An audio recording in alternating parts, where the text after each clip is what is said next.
How to make an Amazon Prime account. Hey everyone, welcome back to another tutorial video. In today's video, I'll show you how you can create a new Amazon Prime account.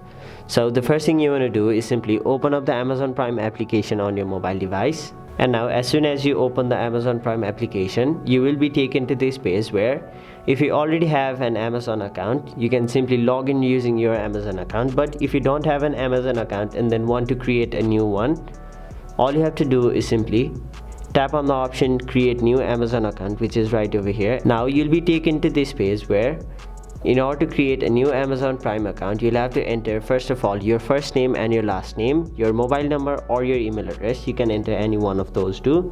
Now once you've done that, create a new password for your account. So let me do that real quick. Now once you've done all of that, simply tap on the option continue.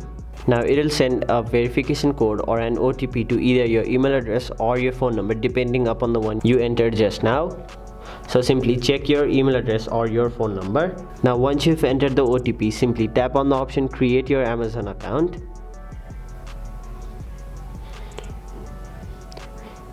And there you have it. That is basically how you create a new Amazon Prime account. That was it for this video. Hope this video was helpful to you guys, and if it was, make sure you like this video and subscribe to our channel so that you don't miss out on further videos such as these.